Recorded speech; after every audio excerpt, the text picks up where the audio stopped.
As an introvert, I feel like I'm sort of on the back foot.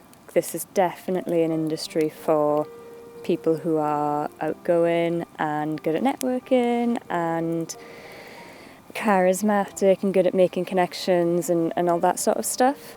I think a lot of artists, the reason that we're artists is because we're not extroverts, we're introverts, we're thoughtful, we have rich, complex inner worlds. And art is about bringing that inner world out and sharing it with people.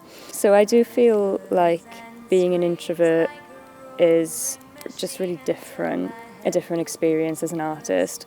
So my name's Elms and we're in Neath. It's very cold, it's middle of January, but yeah, it's a really beautiful day.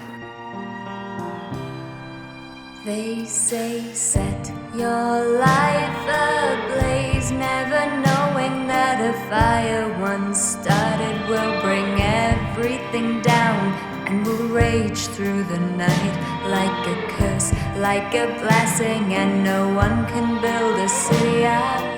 I always felt different to people around me. School wasn't great for me, and like, not to get too heavy, but I did get bullied relentlessly all through school. I've always been really into music since I was a young kid, so I think I started writing songs when I was like 4 or 5 years old, and my dad had one of those tiny little keyboards that I used to play and write songs on. I would write songs about how much I hated school and about creepy houses on my street. Feels like I'm running in place sometimes while the world spins by.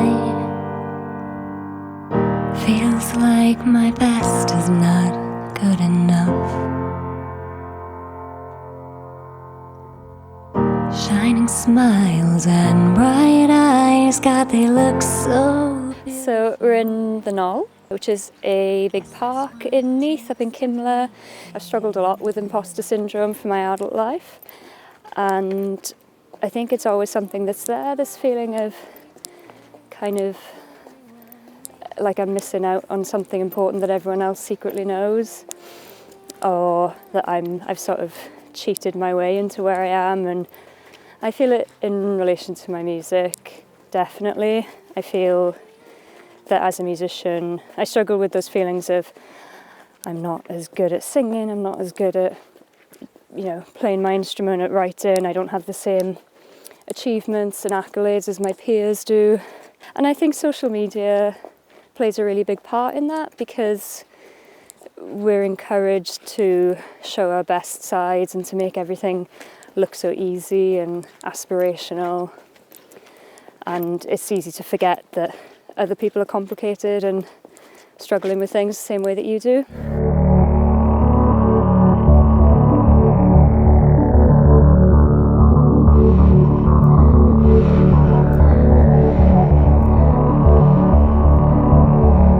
I've had depression on and off for as long as I can remember, and I have memories as a child of wanting to die and feelings of hopelessness, and it's something that's kind of always been there and come back and forth throughout my life. It never fully goes away, but it's not there all the time either.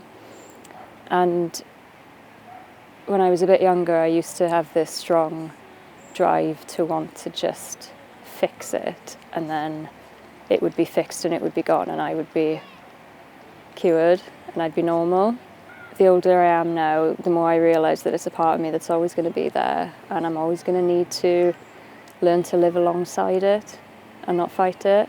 And coming to terms with that has been quite healing in a way, that it's not something to push away. It's a part of me and it makes me who I am, and it's a part of why I see the world in the way that I do and feel things in the way that I do.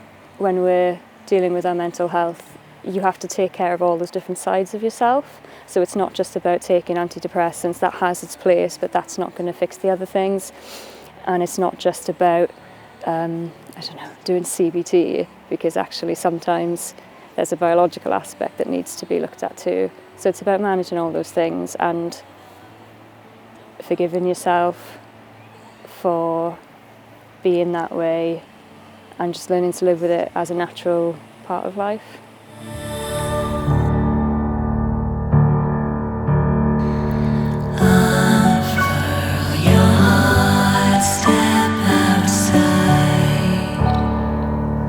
I think the way I relate to my depression through music changes according to how I'm experiencing that depression. So at times when it's kind of the right amount of heavy, I'm able to channel that through song, and that's a really cathartic process, and it feels quite empowering to be able to turn something so dark and heavy and frightening into something beautiful sometimes. And I think there's real power in bringing those dark feelings and experiences to light and being able to share that with other people so that they can feel like they're not alone, and if they've had similar experiences they can kind of relate through song.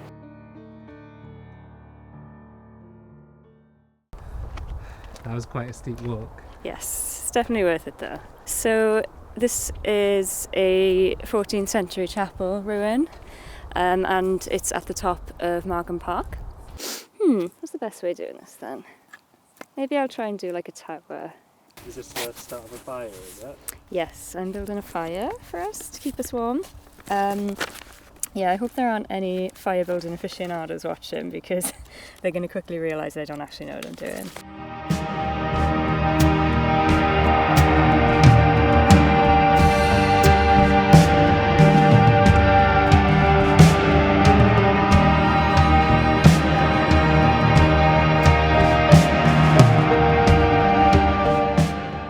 I find networking and meeting new people very draining, and I like meeting people, I like being around people and making connections, but it's so physically and emotionally draining. I can feel so exhausted after playing a show and chatting to people afterwards. The thing that's helped me is recognising that I need time to recharge, and that's okay. It's just a really different experience, because if you're an extrovert you get your energy from doing that sort of stuff, so I can imagine that it's so much easier to be out there and meeting people and making connections, whereas for introverts we have to really plan and make sure that we're taking care of ourselves while we're doing that. Have you ever thought like, oh, I wish I was just, a bit more extroverted? Like, how has that made you feel? Yeah, all the time, yeah. It's hard. I know for a fact that my life would be easier if I was an extrovert. Like it just would. I think our world is built for extroverts through a number of different ways. I think introverts are not celebrated to the same degree. But then a lot of introverts are artists and musicians, and the art that we make is so integral to our culture and our humanity and our identity. Everyone benefits from that art.